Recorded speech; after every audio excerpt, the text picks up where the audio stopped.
knowledge and experience to this topic. Their contributions will undoubtedly enrich our understanding and provide valuable guidelines for all those present. Also with us our patron special principal of Rajki Mahavidyalaya Amode, Professor Dr. Ajita Dikshit ma'am, and organizing secretary Mr. Dinesh Kumar Gupta sir, and keynote speaker Professor Dr. Namita Mishra and Dr. Bhupendra Bahadur Tripathi sir, and special guest Sri Kamal Singh Bist sir and Professor Sarabjit Singh sir, and co-organizing secretary Srimati Pushpa ma'am, convener Dr. Archana Verma ma'am, and co-convener Dr. Sanjay Kumar, and coordinator IPR Dr. Ranjana Singh, and technical head webinar Sri A.K. Mishra, and executive member Sri S.K. Gangwar. Without any further ado, it is my pleasure to introduce now to the first keynote speaker, Dr. B.V. Tiwari sir, right? Yes, sir. It is with a great pleasure that introduce our first guest speaker, Dr. Bhupendra Tiwari, sir. Dr. Tiwari holds PhD in economics from the University of Allahabad, where he has been deeply involved in the academic and research endeavors. His journey in economics began with the master's in economics in 1998, and over the past 24 years, he has accumulated extensive teaching and research experience. Currently, Dr. Tiwari is a professor and director at the School of Economics and Commerce at CMR University, Bangalore. His teaching interests span diverse range of subjects, including managerial economics, business environment, international business management, corporate governance and ethics, and business strategies.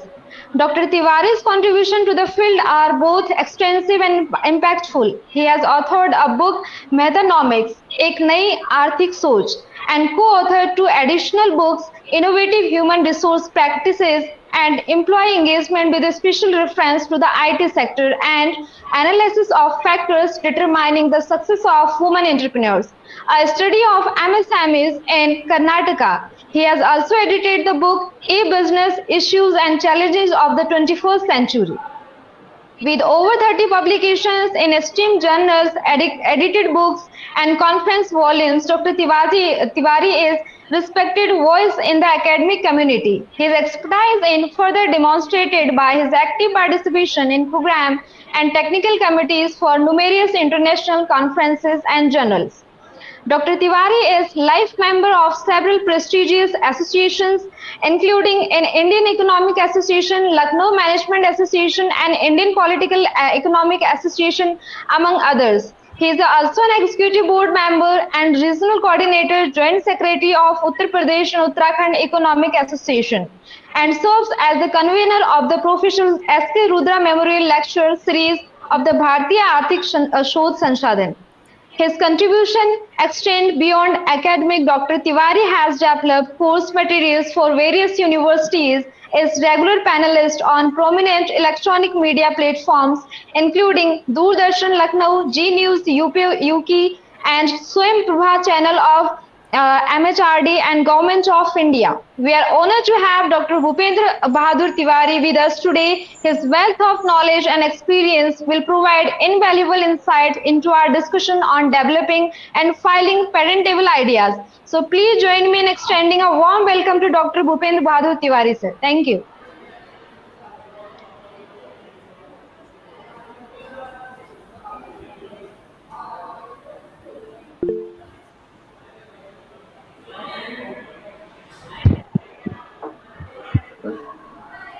धन्यवाद देव शर्मा जी।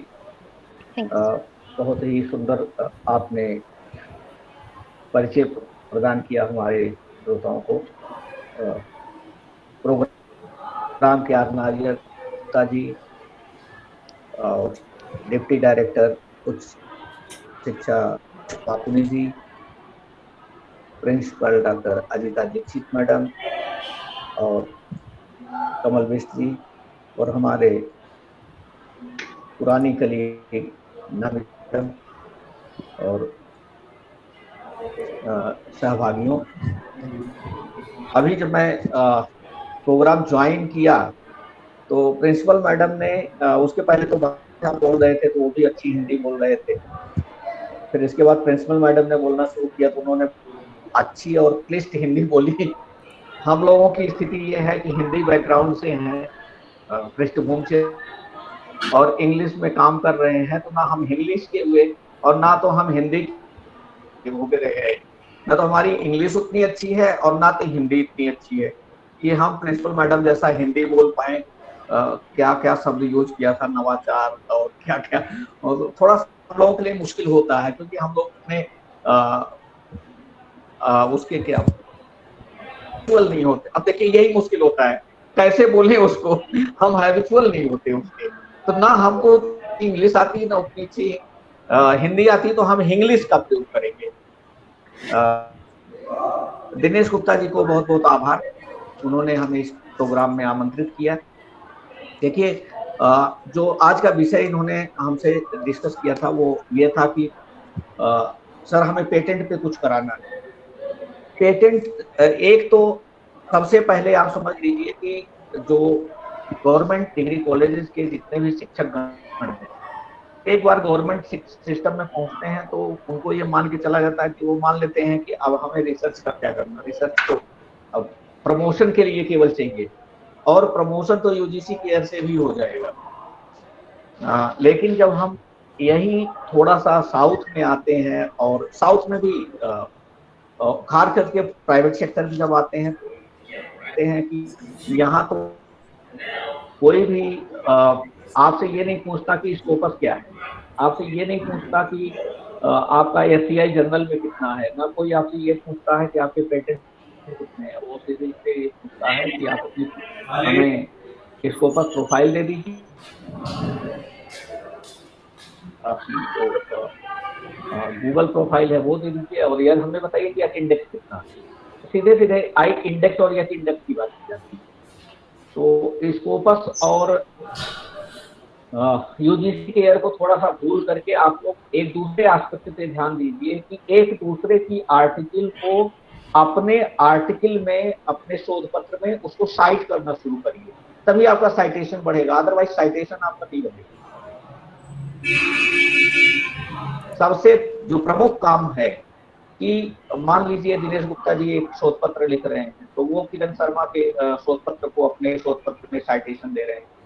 किरण शर्मा जी लिख रही हैं, वो मान लीजिए किसी और अपने मित्र को साइटेशन, शोध पत्र में साइटेशन दे रहे हैं। एक दूसरे का जब तक सहयोग नहीं करेंगे तो यह कोई पूछने वाला नहीं है। थोड़ा साफ साफ शब्दों में, क्योंकि आईआईटी और आईएम के लोग यही करते हैं कि वो 10 लोगों का एक ग्रुप बनाते हैं, 10 लोगों का ग्रुप बना करके एक शोध पत्र लिखते हैं और उसमें 10 लोगों का नाम डालते हैं, और उनके जितने पुराने शोध पत्र होते हैं उनके सबके साइट। हमारा उद्देश्य था कि साइटेशन, एक दूसरे के रिसर्च का साइटेशन करना शुरू करिए, तभी इस चीज का आपको लाभ मिलने वाला है। और दूसरा जो हम लोगों ने देखा कि लिखना उतना महत्वपूर्ण है।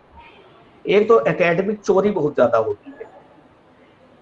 आप लोग लिखना शुरू करते हैं तो आप लोगों को शायद वो चीज नहीं मालूम है, लेकिन आप क्या करते हैं, आइडिया डेवलप करते हैं। आइडिया डेवलप करके इसके बाद आपने एक शोध पत्र लिखा, बड़ी मेहनत से लिखा, और लिख कर आपने एक जर्नल को भेज दिया कि भैया ये देखो आप इसको पब्लिश करोगे कि नहीं करोगे। जर्नल ने या तो आपसे कुछ पैसे मांगे, और पैसे मांग करके और उसने क्या आप कर, या फिर उस जर्नल ने, अगर बहुत अच्छा जर्नल है एबीटीसी जर्नल है, तो आपको एक मन में डर बना हुआ है कि अगर इसने रिजेक्ट कर दिया तो रिजेक्ट हो आइडिया चोरी। सबसे महत्वपूर्ण विषय ये है वो आइडिया जो आप डेवलप किया था, जो पत्र लिखा था, आप पत्र होने के बाद आपके मन में हो सकता है कोई बहुत सोचे आप पत्र को रिव्यू कर रहा है,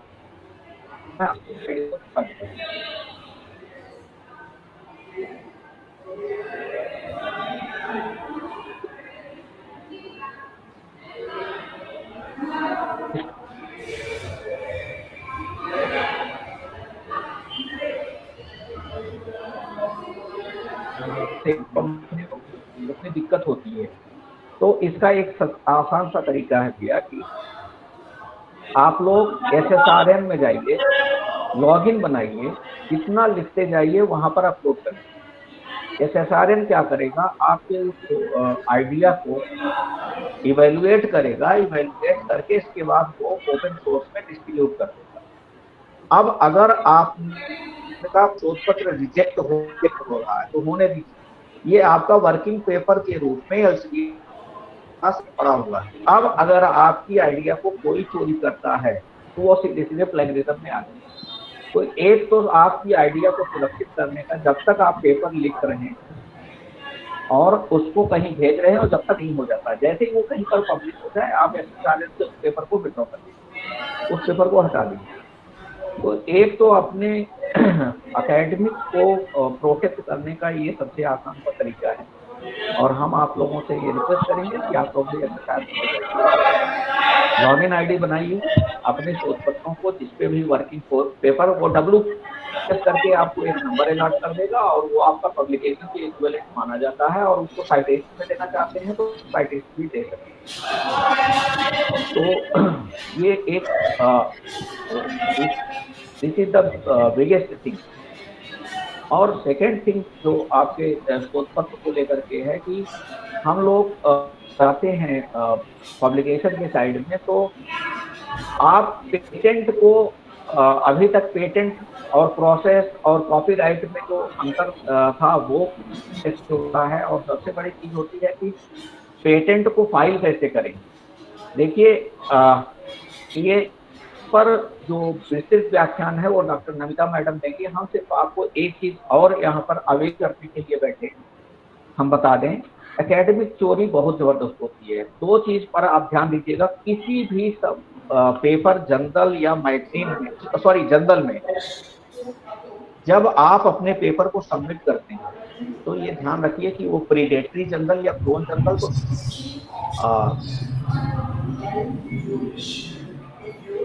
हमसे एक मैसेज आया है, अभी फ्लैश हुआ है, can you speak in English? Yes, I can speak in English, but I think most of the listeners or most of the participants are from the Hindi background, and I have been requested that since they are from the Hindi background, so I have to speak in Hindi. So what is the view of our organizer Dinesh Gupta ji? Should I speak in English or I should speak in Hindi? Okay sir, as you like. I request you bilingual so that the South participants will I will try to speak I will try to speak in bilingual language so that you can also understand. देखिए, I was trying to tell you the predatory and clone journal, about the clone journal. See, whenever you are going for publication in the any Scopus journal, generally you try to see from the CIMAGO or from the Scopus website.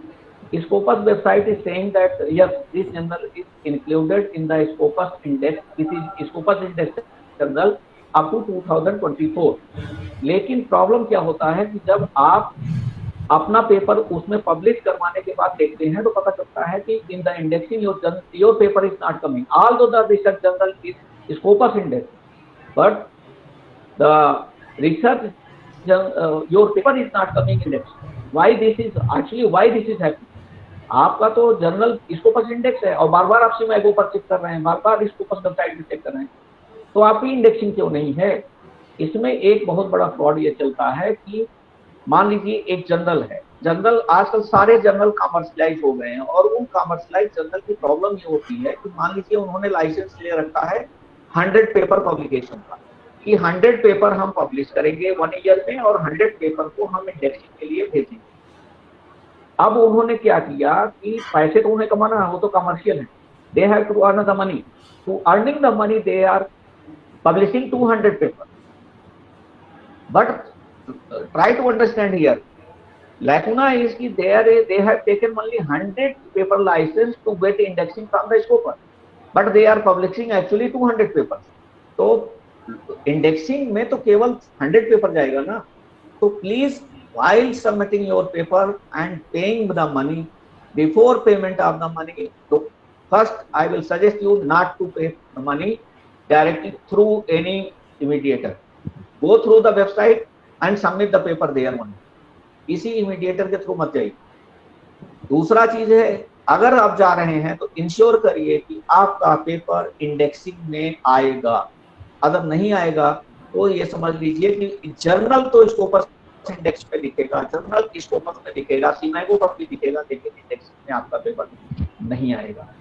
दूसरा, predatory journal और जो clone journal होते हैं, बहुत minute अंतर होता है। जैसे एक बार एक जर्नल के बारे में हमारी नमिता मैडम ने, जो अभी आपकी नेक्स्ट स्पीकर हैं, उन्होंने बताया था कि वो ब्राजील का जर्नल था और बहुत माइन्यूट अंतर था। वो क्या था, albra.br उसकी ओरिजिनल वेबसाइट थी, और जबकि albra.org पर वो पब्लिश हो रहा था पेपर।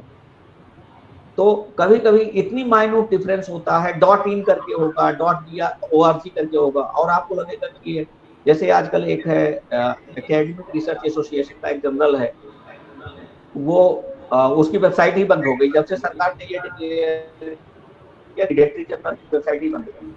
अब आपने जितने पेपर उस पर पब्लिश कर रखे थे वो सब गया, जितने पैसे आपने दे रखे थे सब गया। तो इस तरह से कभी भी पेपर, एकेडमिक रिसर्च एसोसिएशन का एक जर्नल है, वो उसकी वेबसाइट ही बंद हो गई जब से सरकार ने ये प्रीडेटरी जर्नल की वेबसाइट ही बंद हो गई। अब आपने जितने पेपर उस पर पब्लिश कर रखे थे वो सब गया, जितने पैसे आपने दे रखे थे सब गया। तो इस तरह से कभी भी पेपर पब्लिश करते समय, स्कोपस के थ्रू भी जाते समय बहुत अलर्ट रहिए। बहुत फ्रॉड, एकेडमिक फ्रॉड चल रहा है। इवन मैं आपको बुक में बताता हूँ, एक मैं रिसेंट एग्जांपल अपना ही देता हूँ। हमारे एक रिसर्च स्कॉलर ने, one of my research scholar publish one paper, one book. उसने अपनी बुक नहीं, वो थीसिस अपनी पब्लिश किया। पब्लिशर ने क्या किया, he has allotted him the ISBN number and he has allotted him the DOI number, और DOI नंबर बढ़िया फर्स्ट क्लास काम कर रहा था, उसका ISBN नंबर भी फर्स्ट क्लास का काम कर रहा था। आफ्टर 4 or 5 months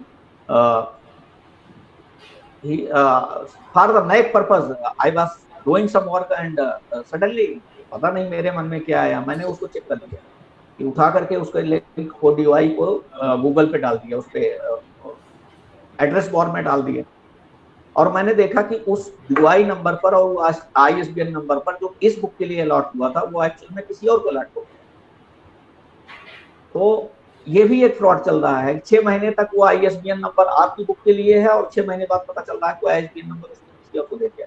उसका कारण क्या होता है, पब्लिशर जब आपसे कम पैसे मांगता है, जब वो कहता है कि आप 10,000 में आपकी बुक को पब्लिश कर देंगे, ठीक है 10,000 में पब्लिश कर देगा, लेकिन प्रॉब्लम क्या होती है कि he has to maintain 5 copies with him, 5 copies with the Raja Ram Mohan library, 10 copies उसने आपको दे दिया। अब पैसा वो ले रहा है आपसे 10 कॉपीज पब्लिकेशन का, क्योंकि प्रिंटिंग कॉस्ट जो आती है, जो एडिटिंग कॉस्ट आती है, वो सब कुछ he has charge in only 10,000, लेकिन एक्चुअल कॉस्ट उसकी आ रही है 15,000। तो वो क्या कर रहा है कि वो आपको 10 जो है वो उठा के दे देता है 10 कॉपीज, और वही ISBN नंबर पर वो अपनी 5 कॉपी और राजा राम मोहन लाइब्रेरी को जो भेजनी है 5 कॉपीज वो नहीं भेजता, और उसी सेम ISBN नंबर पर वो किसी और को पब्लिश कर देता है। तो these are the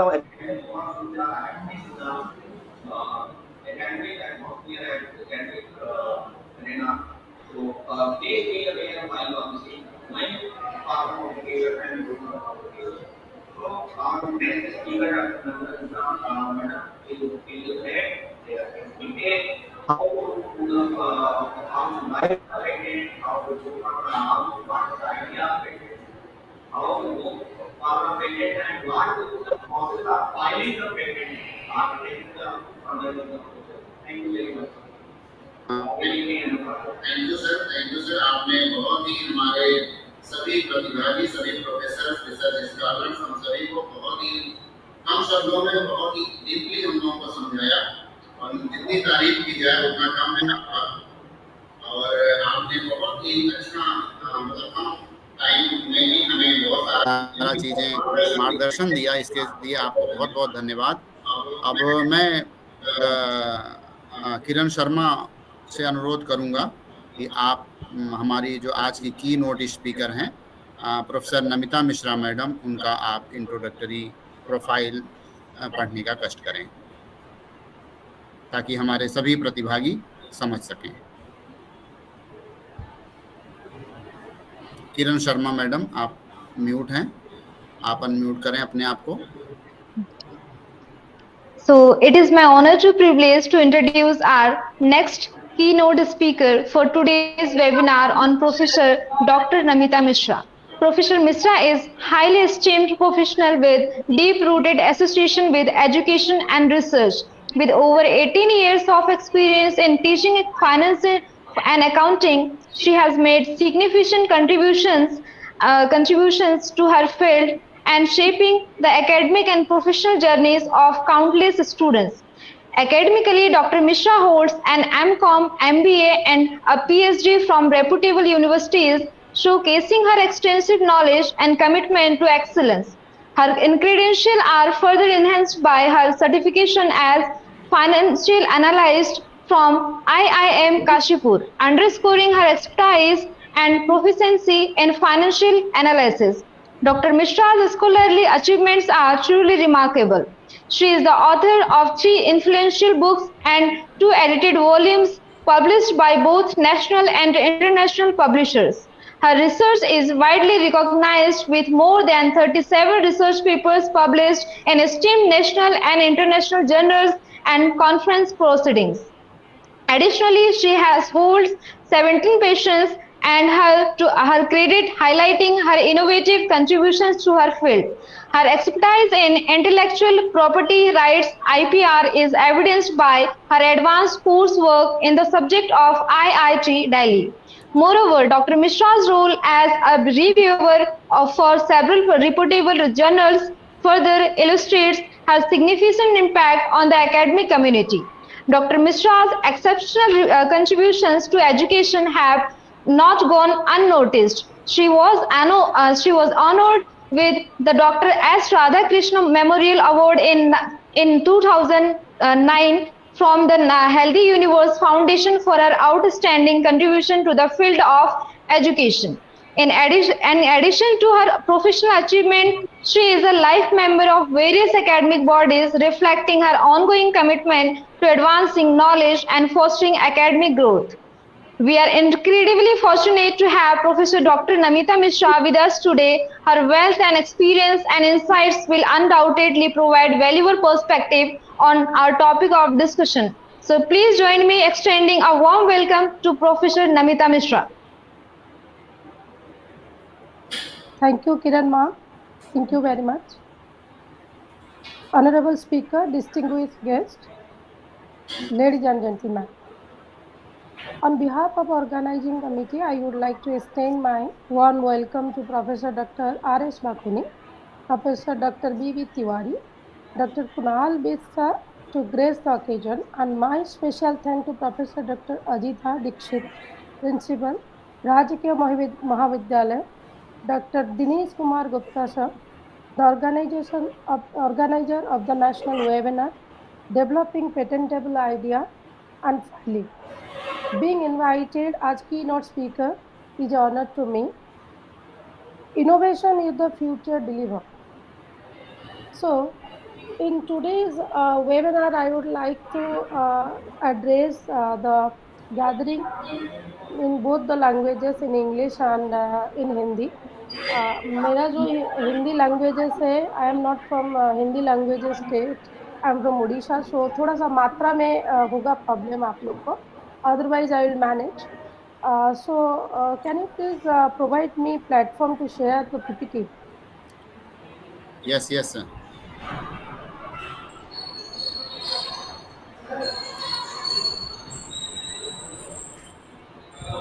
You can share, ma'am. Okay, sir.